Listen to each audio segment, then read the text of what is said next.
Everyone, welcome to my channel. Last lecture में मुझे सबसे ज़्यादा जो कंप्लेन मिली थी वो मिली थी कि मेरी जो साउंड है वो क्लियर नहीं है ना। तो मैंने सोचा कि मैं माइक यूज़ करती हूँ, बट माइक से आवाज़ और गूंजने की वजह से वो भी क्लियर नहीं हो पा रहा था। तो मैंने ईयरफोन यूज़ करने का सोचा। अब देखते इस लेक्चर में साउंड क्लियर आता है कि नहीं। जो अभी अपन डिस्कशन में लेने वाले हैं वो है चैप्टर नंबर, फटाफट से पढ़ लेते जो चैप्टर नंबर 22। चैप्टर नंबर 22 वो कौन सा चैप्टर है? Companies incorporated outside India. बाहर का नॉइस वगैरह ना परेशान करे, इसलिए मैं रात के 12 बजे ये लेक्चर रिकॉर्ड कर रही हूँ, ठीक है। और थैंक यू वेरी मच मेरे चैनल को बहुत सपोर्ट करने के लिए, मेरे सारे टेलीग्राम के फ्रेंड्स को जिन्होंने मुझे अच्छे अच्छे सजेशंस दिए, और जिनने भी ये जो चैनल सब्सक्राइब किया है। डेफिनेटली आपको बेनिफिट होगा, बिकॉज मैं अब जो लेक्चर लेने वाली हूँ क्वेश्चंस भी डिस्कस करेंगे, हम इसमें रिवीजन भी करेंगे। और लास्ट में 5-10 मिनट, आपको अगर पूरा लेक्चर देखने का टाइम नहीं है, लास्ट में मैंने 5-10 मिनट का एक क्विक रिवीजन रख रखा है। सिर्फ आप 5-10 मिनट का वो रिवीजन देख लोगे तो भी आपका काम हो जाएगा हर लेक्चर में। वैसे कॉर्पोरेट लो लगभग खत्म हो गया, अलाइड तो थोड़ी देर में खत्म हो जाएगा, फिर ऑडिट करेंगे, उसके बाद में अकाउंटिंग स्टैंडर्ड्स करेंगे, ठीक है। यहाँ पर रहता है कंपनीज इनकॉर्पोरेटेड आउटसाइड इंडिया, ठीक है। यहाँ पे ये जो चैप्टर है कंपनीज इनकॉर्पोरेटेड आउटसाइड इंडिया, जो कवर अप करता है, मैं ट्राई करूंगी कि मेरी वॉइस क्लियर हो।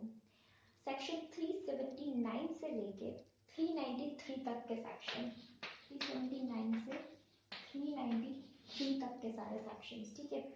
अब इसमें आ जाता है डेफिनेशन, जो फॉरेन कंपनीज का है। सेक्शन 2 क्लोज 42 सबसे ज़्यादा इम्पोर्टेंट डेफिनेशन जो है वो यही है अपने पूरे के पूरे सिलेबस में, ठीक है। इस समय क्या बोला है कि कोई भी कंपनी या फॉरेन कंपनी का मतलब होगा ऐसी कंपनी जो इनकॉर्पोरेटेड है आउटसाइड इंडिया, जिसका बिजनेस प्लेस है आउटसाइड। बिजनेस प्लेस कहाँ है? इंडिया में। तो मेन जो इसमें चीज़ है वो है बिजनेस प्लेस इंडिया में है। बिजनेस प्लेस कहाँ होना चाहिए? इंडिया में। लेकिन अब इसमें भी ऐसा बोला है कि इसका एक एक्सेप्शनल रूल है, जिसको अपन बोल सकते हैं एक्सेप्शनल कंस्ट्रक्शन। अपन ने पढ़ा इंटरप्रिटेशन ऑफ स्टेटमेंट में, तो यहाँ पर जाता है एक्सेप्शनल कंस्ट्रक्शन, ठीक है। और यहाँ जो एक्सेप्शनल कंस्ट्रक्शन की बात है, तो इसमें ऐसा है कि भले ही आपका प्लेस ऑफ बिजनेस इंडिया में नहीं है, लेकिन अगर आपने कोई भी कंडक्ट की है बिजनेस एक्टिविटीज कहाँ? इंडिया में, ठीक है, या कोई अदर ऐसी एक्टिविटी अदर मैनर में आपने बिजनेस कंडक्ट किया इंडिया में, तो आपका क्या माना जाएगा? फॉरेन कंपनी माना जाएगा। फॉरेन कंपनी मानने से क्या होगा? इस पे जो एडिशनल रिक्वायरमेंट है इस चैप्टर की, उस कंपनी के ऊपर लग जाएगी, ठीक है। तो ऐसी कंपनी जो कि बाहर इनकॉर्पोरेटेड लेकिन जिसका प्लेस ऑफ बिजनेस इंडिया में है, वो भी फॉरेन कंपनी है। अब इसमें 3 टर्म्स देखो, एक तो है इंटरनेशनल, मैं ऐसे मन से बना देती हूँ इंटरनेशनल कंपनी है ऐसी कंपनी जो कि बाहर ही इनकॉर्पोरेटेड है, बाहर वालों को फायदा हो रहा है, इंडिया को कोई लेना देना नहीं। फिर एक ऐसी कंपनी जो इंडिया में है, वो तो आ जाएगी इंडियन कंपनी सेक्शन 2 क्लोज 20 की। और एक आ जाती है अपनी सेक्शन 2 क्लोज 42 की, जो कि इनकॉर्पोरेटेड इंडिया में है लेकिन बाहर से प्रॉफिट हो रहा है, या इनकॉर्पोरेटेड बाहर है लेकिन इंडिया में भी बिजनेस कर रही है, ठीक है। तो वो कंपनीज जो है वो हो जाएगी फॉरेन कंपनी सेक्शन 2 क्लोज 42 में। तो बिजनेस प्लेस इंडिया में है, या फिर बिजनेस इंडिया में है थ्रू द एजेंट हो सकता है, थ्रू द फिजिकल, और अगर इलेक्ट्रॉनिक मोड हो सकता है। अब यहाँ पे जो एजेंट वाला अपन देख रहे हैं ना, इसमें भी एक क्या है क्वेश्चन है। देखो एक क्वेश्चन ऐसा आया था कि एजेंट इंडिया में है, बिजनेस प्लेस इंडिया में नहीं है, तो फिर तो वो फॉरेन कंपनी की डेफिनेशन में आएगा ही नहीं।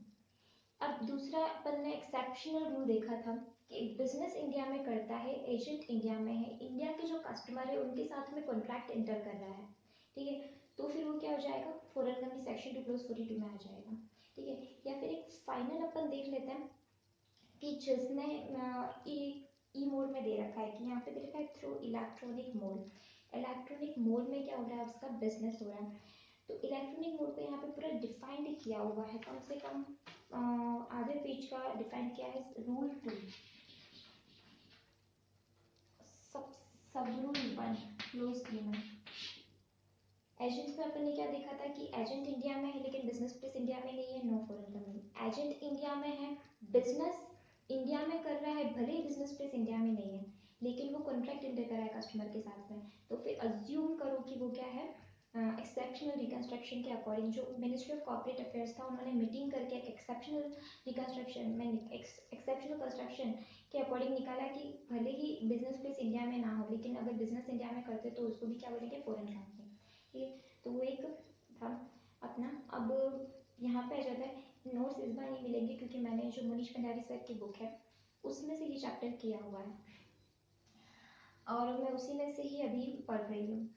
रूल 2 सब रूल 1 क्लोज ई में क्या बोला है, E mode business to business या फिर बिजनेस टू कस्टमर ट्रांजेक्शन हो रहा है, या फिर data interchange and other digital supply का ट्रांजेक्शन हो रहा है। ठीक है, offering to the accept deposit, क्या हो रहा है कि डिपॉजिट एक्सेप्ट करने के लिए बोला है, या तो ये कंपनी जो है वो डिपॉजिट एक्सेप्ट करने के लिए बुला रही है, इलेक्ट्रॉनिक मोड में ट्रांजेक्शन हो रहा है, या फिर वो जो कंपनी है बाहर वाली वो अपने को उनकी जो सिक्योरिटीज है वो सब्सक्राइब करने के लिए बोल रही है। ठीक है, अब वैसे एक केस मैंने देखा था जिसमें लिखा था कि इंडियन सिटीजन ने किसी फॉरेन कंपनी में 51% हेल्ड कर रखे हैं। यहाँ पे कहीं डेटा वेटा की इलेक्ट्रॉनिक मोड की बात नहीं थी, सिंपली उसने होल्ड कर रखे, तो वो फॉरेन कंपनी में नहीं आएगा। लेकिन इलेक्ट्रॉनिक मोड से वो कंपनी आपको इनवाइट कर रही है कि आप क्या करो, हमारी कंपनी में सब्सक्राइब करो कैपिटल, तो फिर वो कंपनी फॉरेन कंपनी की डेफिनेशन में आ जाएगी। ठीक है, या फिर एक ऐसी कंपनी जो इंडिया की है जिसमें 51% से ज़्यादा बाहर के लोगों ने हेल्ड कर रखा है, वो कंपनी सेक्शन 2 क्लोज 42 में नहीं आएगी, वो नॉर्मल अपनी इंडिया की कंपनी जो इनकॉर्पोरेटेड इंडिया में सेक्शन 2 क्लोज 20 वाली कंपनी है। ठीक है ना, एक आ जाता है।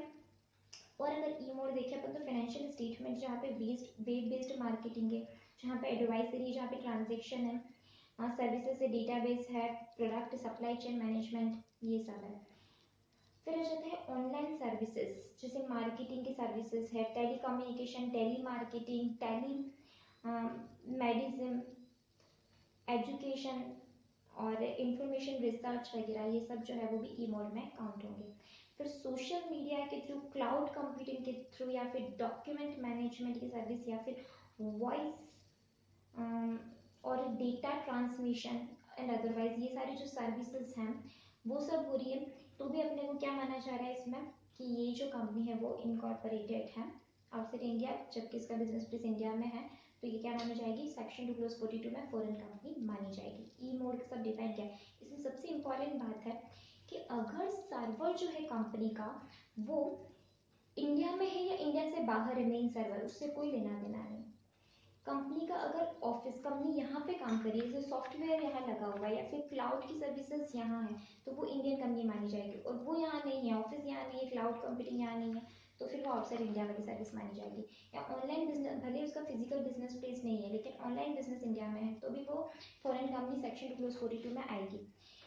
अब इसमें और आरओसी कौन सा, आरओसी को सबमिट करना है कुछ डॉक्यूमेंट्स वगैरह, तो बोलता है आरओसी न्यू दिल्ली वाला, ये बाद में आएगा। ठीक है, सेक्शन 386 में कुछ इंटरप्रिटेशन दे रखा है, वैसे ये 379 से 393 तक कवर करता है, लेकिन 386 में कुछ इंटरप्रिटेशन है या फिर डिफाइन कर रखा है कुछ चीज़ें, इसलिए सबसे पहले 386 डिस्कस कर रही हूँ मैं। क्या बोला है 386 में कि प्लेस ऑफ बिजनेस में आप वो प्लेस भी इंक्लूड करोगे जहाँ पे क्या है, शेयर ट्रांसफर ऑफिस या फिर शेयर रजिस्ट्रेशन ऑफिस, और डायरेक्टर जो है मतलब जिसके डायरेक्शन से बोर्ड काम कर रहा है। ठीक है, और सर्टिफाइड मतलब सर्टिफाइड इन प्रिस्क्राइब्ड मैनर, ट्रू कॉपी और करेक्ट ट्रांजेक्शन। ठीक है, तो ये 3-4 चीजें इसमें 386 में दे रखी थी। अब 8-9 अपन में पढ़ लेते क्वेश्चन। एजेंट वाला क्वेश्चन में डिस्कस कर चुकी हूँ कि एजेंट सिर्फ एजेंट यहाँ पे एम्प्लॉयड है तो वो नहीं है, लेकिन एजेंट यहाँ पे प्लस इंटर कर रहा है कॉन्ट्रैक्ट में, तो फिर वो क्या है, डीम्ड बिजनेस प्लेस, और फिर वो इनकॉर्पोरेट 242 में मानी जाएगी। शेयर होल्डर्स के बारे में बता दिया कि इंडियन सिटीजनशिप कोई मायने नहीं रखती, पहले इंडिया के सिटीजन्स ने 51% से ज़्यादा बाहर वाली कंपनी में हेल्ड कर रखा है, तो भी वो सेक्शन 2 क्लोज 42 में नहीं आएगी। ठीक है, और इंडिया की किसी कंपनी में बाहर वालों ने हेल्ड कर रखा है, तो भी वो इंडियन कंपनी से, ठीक है, उसको आप 242 में मत लेके जाओ, वो नॉर्मल इंडियन कंपनी है। फिर आ जाता है पब्लिक कंपनी जिसकी सब्सिडरी जो है वो फॉरेन कंपनी, मतलब किसी फॉरेन कंपनी, सेक्शन 242 वाली कंपनी की सब्सिडरी जो है वो डीम्ड फॉरेन हो जाएगी, किसने बोल दिया ऐसा? नहीं, डीम्ड फॉरेन नहीं होगी वो। अब यहाँ पे है कि वो रजिस्टर्ड सिंगापुर में है, ठीक है, और बोर्ड मीटिंग जो है वो बार बार इंडिया में कर रहे हैं। अब बार बार इंडिया में बोर्ड मीटिंग हो रही है तो इसका मतलब ये थोड़ी ना हो जाएगा कि वो सेक्शन 2+42 में आ जाएगी, नहीं आएगी, ठीक है। एक आ जाता है कि वो रजिस्टर्ड थाईलैंड में है, ठीक है। सपोज कि वो क्या है, थाईलैंड में रजिस्टर है और ऑथोराइज्ड, बाय को उन्होंने ऑथोराइज किया, वही सिंपल सी बात है कि इंटर करने के लिए तो वो हो जाएगी इंडियन कंपनी। फिर है कंपनी जो रजिस्टर्ड दुबई में है, उसका जो सर्वर है वो भी दुबई में है, लेकिन उसने मेंटेन कर रखा है एक ऑफिस ऑटोमेशन वाला, कहाँ पे? इंडिया में। वहाँ पे इंडिया में वो काम कर रही है उस ऑफिस में, ठीक है। तो ऑब्वियसली वो सेक्शन 2+42 में आएगी, क्योंकि ऑटोमेशन ऑफिस का इंडिया में, इंडिया में सॉफ्टवेयर ऑपरेट हो रहा है। भले ही मेन सर्वर कहीं पर भी हो, कोई लेना देना नहीं, इररेलेवेंट होता है मेन सर्वर कहाँ पर है वो सब, तो ठीक है। फिर जो online business, online business place जो है, मतलब फिजिकल प्लेस नहीं है, सिर्फ ऑनलाइन बिजनेस करा है तो भी सेक्शन 2+42 में आएगा। तो ये सारे अपने क्या थे, केसेस थे। अब आ जाते हैं अपन सेक्शन 2+42 के बाद में, अब अपने मेन सेक्शन स्टार्ट होंगे। अभी तक तो सिर्फ डेफिनेशन वगैरह और मेन जो सेक्शन 2+42 डिस्कस किया। अब आ जाते हैं 379 सेक्शन पे। अगर फॉरेन कंपनी है तो फिर क्या करना है वो तो देख लिया, ठीक है। अब है तो क्या करें? Application of the act to the foreign company, section 380 to 386 both inclusive. अब उसके ऊपर सेक्शन 380 से लेके 386 तक के सारे प्रोविजन लगने वाले हैं, ठीक है। 392 जिसमें कि जो अगर सेंट्रल गवर्नमेंट चाहे तो किसी कंपनी को एग्जाम्प्ट कर सकती है, अदरवाइज उसके ऊपर ये सारे प्रोविजन लगेंगे फॉरेन कंपनी के। अब वो रखा है एप्लीकेबिलिटी जो है इस चैप्टर की, prescribed by central government if 50% or more paid up share capital, preference हो चाहे इक्विटी हो, हेल्ड वन और मोर, जो इंडियन सिटीजन ने 50% से ज़्यादा हेल्ड कर रखे हैं किसी एक कंपनी में या बॉडी कॉर्पोरेट में, तो foreign commission in respect of the Indian business, तो वो जो इंडियन बिजनेस के लिए उसको ऐसे ट्रीट करेंगे जैसे कि वो फॉरेन कंपनी है। मतलब वो सारे प्रोस्पेक्टस वाले जो कंप्लायंसेस है ना, जो पीछे दे रखे हैं, क्योंकि शेयर सेल करके इंडियन कंपनी में, तो आईडीआर वाले जो कंप्लायंसेस है वो पर्टिकुलर करने पड़ेंगे, बाकी नहीं करने पड़ेंगे, ठीक है। तो ये यहाँ पे बोल रखा है, क्योंकि अपन ने क्या देखा था, सिटीजनशिप मायने नहीं रखती है, लेकिन अगर इंडियन लोगों ने 51% से ज़्यादा होल्ड कर रखे हैं तो फिर अब कुछ ना कुछ तो ऐसा होगा उस कंपनी को जो कि क्या करना पड़ेगा, कंप्लाई करना पड़ेगा, ताकि हम ये मेक श्योर करें कि इंडिया के लोगों के साथ कोई गलत ना हो। तो उसके लिए प्रोस्पेक्टस वाले जो कुछ इश्यूज हैं उनके लिए ये फॉरेन कंपनी, बाकी नहीं, ठीक है। ये बोला था 379 में। फिर आ जाते हैं अपन सेक्शन 380 डॉक्यूमेंट्स वगैरह जो डिलीवर करने, किसको? आरओसी को। तो कौन कौन से डॉक्यूमेंट्स जो है वो डिलीवर करें? तो सबसे पहले आ जाता है deliver following documents. First is certified copy of the charter, statute या मेमोरेंडम या आर्टिकल या फिर other instrument defining the constitution of the company if such instrument is not in the English language. अगर वो चाइनीज़ में, उर्दू में है तो उसको एक बार इंग्लिश में कन्वर्ट करके फिर आरओसी को भेजो। जो भी कंपनी के क्या क्या है, सर्टिफाइड कॉपी, ये थोड़ा सा एक इम्पॉर्टेंट ये सेक्शन, ठीक है। तो कंपनी की जो सर्टिफाइड कॉपी किस किस की बोली है? चार्टर की, एमओए की, एओए की। कंपनी का full address of registered office, यानी जो प्रिंसिपल बिजनेस वाला जो ऑफिस है, भले वो आउटसाइड इंडिया में है पर उसका भी आपको एड्रेस यहाँ पे पूरा देना है, ठीक है। तो एड्रेस देना है एक तो प्रिंसिपल बिजनेस मतलब ऑफिस का। सेकंड यहाँ पे बोला a list of directors, secretary of the company containing such particulars as may be prescribed. ऐसी लिस्ट बताओ जिसमें डायरेक्टर और कंपनी सेक्रेटरी के बारे में क्या क्या होना चाहिए। अब देखो इसमें पिन, डिन, पैन नंबर, पासपोर्ट या फिर नेशनैलिटी, उनका नाम, address, surname, father name, formal name, surname और रेजिडेंशियल एड्रेस। पैन बोल दिया मैंने। अगर कंपनी सेक्रेटरी है तो उसका मेंबरशिप नंबर, अदर डायरेक्टरशिप और डायरेक्टर्स आइडेंटिफिकेशन, ये सब अपने को क्या करना है उसमें, पासपोर्ट वगैरह, ये सब उनकी डिटेल। तो कंपनी का और जो भी इनकॉर्पोरेटेड ऑफिस था, एक डायरेक्टर के बारे में सारा, कंपनी का full address, certified copy MOA AOA की। उसके बाद में कंपनी के बिहाफ पे कोई भी अगर डॉक्यूमेंट वगैरह सर्व करना पड़े किसी पर्सन को, तो एक रेजिडेंशियल पर्सन का नाम देना। इसका एक पर्टिकुलर आगे सेक्शन पे आएगा तब मैं बोलूँगी, देखो वो सेक्शन आया मैंने बताया था। एक ऐसा पर्सन जिसको कि सर्व करने पड़े सारे डॉक्यूमेंट्स, अगर कंपनी से कम्युनिकेट करना पड़े तो हम उस रेजिडेंशियल पर्सन से कम्युनिकेट करते हैं, और कुछ डॉक्यूमेंट्स मंगाने पड़े तो हम उस रेजिडेंशियल पर्सन का रेजिडेंट बताओ, उस पर्सन को बताओ, जिससे हम क्या करें, डॉक्यूमेंट मंगा सकें और नोटिस वगैरह उसको सर्व कर सकें। ऐसे पर्सन का नाम भी भेजना है। फिर आ जाता है डिक्लेरेशन देना, किस बारे में, कि कंपनी का कोई भी डायरेक्टर, ठीक है, कंपनी का कोई भी डायरेक्टर कभी भी कॉन्विक्ट नहीं हुआ है, फर्स्ट थिंग। और दूसरी, उसको कभी डिबा नहीं किया है किसी भी कंपनी में काम करने से, चाहे वो इंडिया की कंपनी हो चाहे वो बाहर की कंपनी हो। ऐसा एक डिक्लेरेशन देना है जो कंपनी के डायरेक्टर यहाँ पे बनने जा रहे हैं उनको, और अदर जो भी प्रिस्क्राइब्ड रूल्स है, ठीक है। तो ये सारा अपने को डॉक्यूमेंट्स वगैरह देने, कितने टाइम में देने हैं, 30 दिन में। किसको देने हैं, आरओसी को, 30 डेज में, किसमें, FC1 में आरओसी को देना है, ठीक है। अगर ये जो है FC1 में अगर कुछ चेंज करना पड़ गया तो फिर वो FC2 में जाकर चेंज करना, किसमें, FC2 में आपको चेंज करना है, ठीक है, कुछ भी अगर चेंज करना पड़ा तो। और क्या यहाँ पे आरओसी जो है एग्जिस्टिंग कंपनी के लिए ट्रांजिशन प्रोविजन में नहीं पढ़ रही हूँ, FC2 मैंने पढ़ लिया।